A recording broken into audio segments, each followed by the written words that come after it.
Surgeon संबंधी रोग है।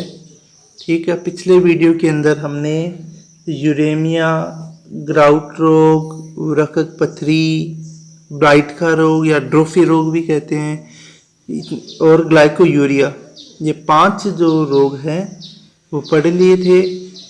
ठीक है, पिछले वीडियो के अंदर हमने 5 रोग है वो कंप्लीट कर लिए थे।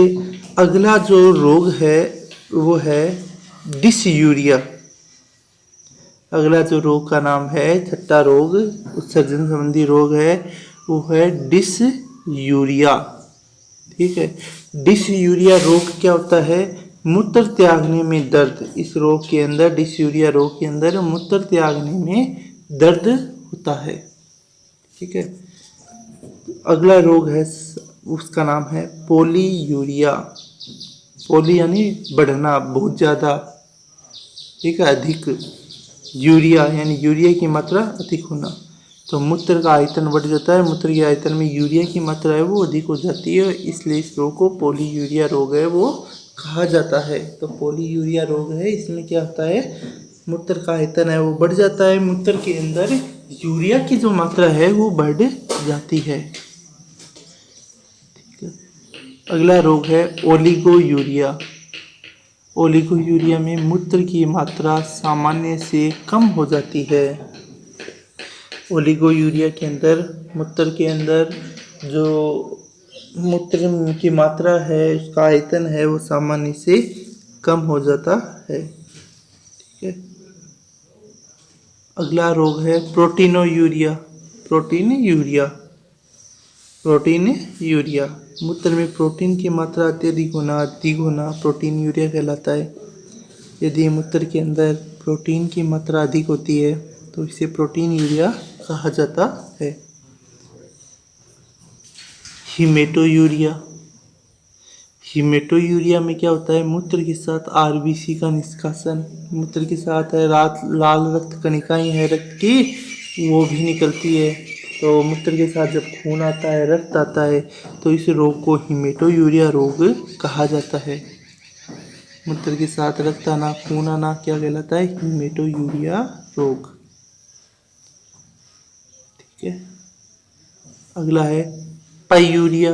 पाइयूरिया होता है मूत्र में मवाद आना। पाइयूरिया क्या होता है, मूत्र के साथ मवाद आना पाइयूरिया रोग कहलाता है। तो मूत्र के साथ मवाद आना होता है पाइयूरिया। पीलिया रोग, अगला रोग है पीलिया। पीलिया रोग क्या होता है, मूत्र के साथ अत्यधिक मात्रा में पित्त वर्णक आना। मूत्र के साथ अत्यधिक मात्रा में जब पित्त वर्णक आता है तब इस रोग को पीलिया रोग कहा जाता है। तो यह रोग क्या कहलाता है, पीलिया रोग। अगला जो टॉपिक है वो है रक्त अपोहन। रक्त अपोहन एक प्रकार का रोग है ये, रक्त अपोहन। तो रक्त अपोहन क्या होता है, देखो समझने का प्रयास करो सभी। रक्त अपोहन,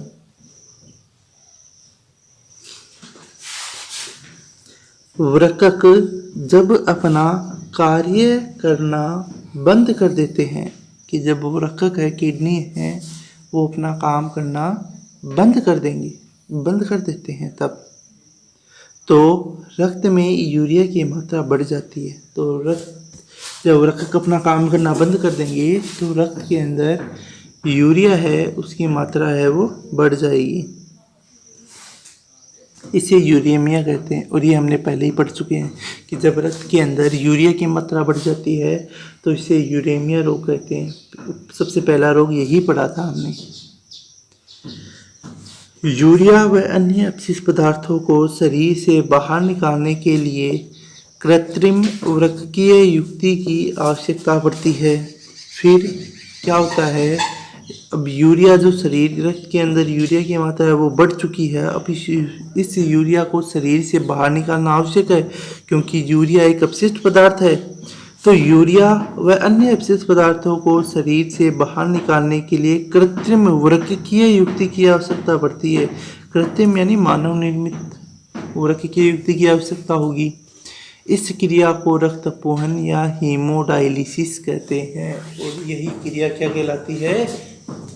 रक्तपोहन या हीमोडायलिसिस। ठीक है, यानी जब वृक्क अपना कार्य करना बंद कर देंगे तो रक्त के अंदर यूरिया की मात्रा बढ़ जाएगी, इसे हम यूरेमिया कहते हैं।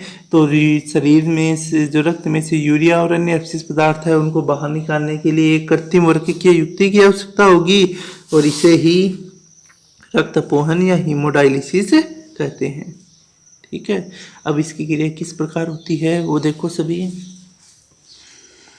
रोगी की किसी भी धमनी से रक्त निकालकर, रोगी की किसी भी धमनी से रक्त निकालकर इसे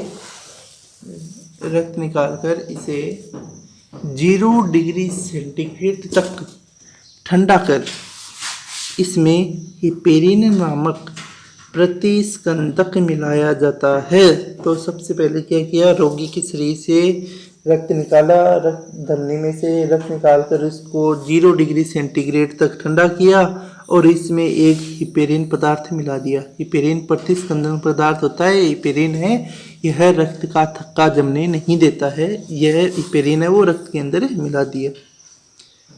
इसके पश्चात इस मिश्रण को सेफेलेन नाम झिल्ली से आवृत कृत्रिम रकक में डाल दिया जाता है।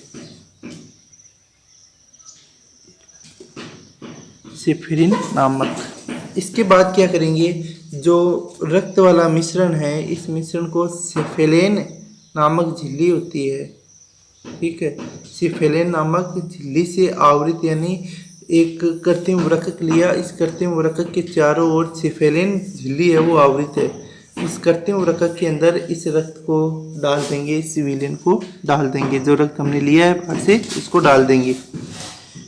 यह झिल्ली प्रोटीन के लिए अपारगम्य होती है। जो सेफेलेन झिल्ली है ये प्रोटीन के लिए अपारगम्य होती है, परंतु यूरिया, यूरिक अम्ल आदि के लिए यह पारगम्य होती है। और यह झिल्ली है प्रोटीन के लिए तो अपारगम्य है, लेकिन यूरिया है, यूरिक अम्ल है, इनके लिए ये पारगम्य होती है।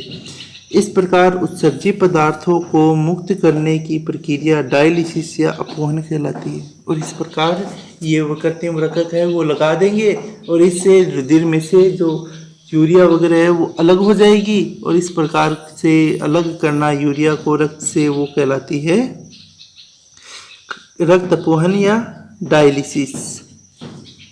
सेफेलेन झिल्लियों के मध्य अपोही ध्रुव पाया जाता है।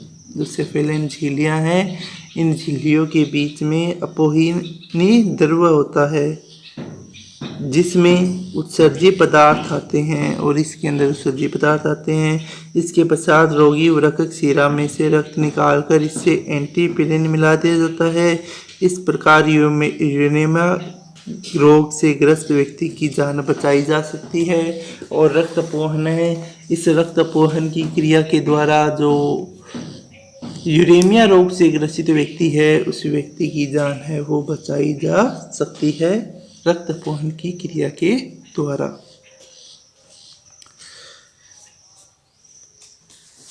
लास्ट जो टॉपिक है चैप्टर का, ठीक है, तो वो है वृक्क प्रत्यारोपण यानी किडनी ट्रांसप्लांट। नई किडनी है वो डालना, नई किडनी है वो लगाना डालना। अगर किसी भी मनुष्य की किडनी है, वृक्क है, वो काम करना बंद कर देते हैं तो उसको किडनी डोनेट करके उसकी जान है वो बचाई जा सकती है। इस क्रिया को वृक्क प्रत्यारोपण कहा जाता है।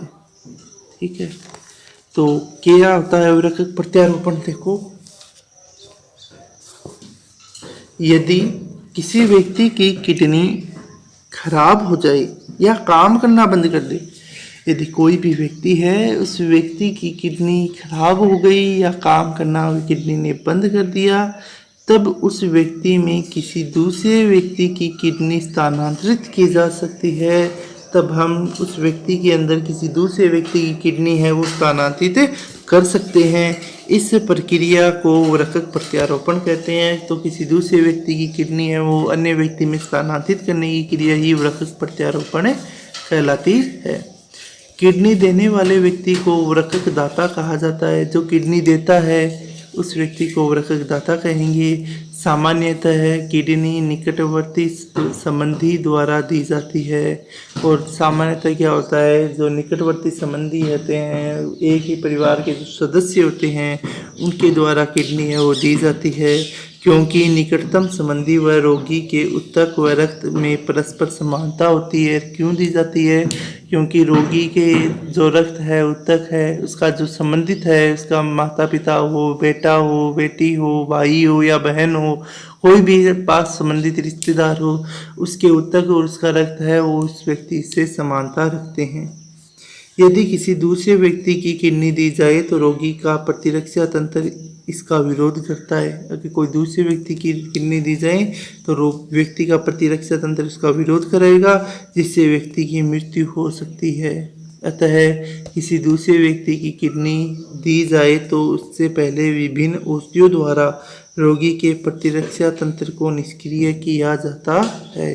तो विभिन्न प्रकार की औषधियाँ हैं, उन औषधियों के द्वारा जब कोई दूसरा व्यक्ति निकटतम संबंधी से किडनी न ले, किसी अन्य व्यक्ति से लें, तो पहले जो रोगी है जिसको किडनी लेनी है उसके प्रतिरक्षा तंत्र को निष्क्रिय करना होगा। अगर निष्क्रिय नहीं करेंगे तो उस व्यक्ति की मृत्यु है वो हो सकती है।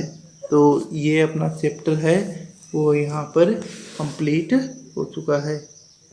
ठीक है, मानव में उत्सर्जन तंत्र का। जो अगली वीडियो के अंदर हम नया चैप्टर है वो स्टार्ट करेंगे। ठीक है, नए चैप्टर का नाम है मानव का तंत्रिका तंत्र। नई इकाई शुरू करेंगे।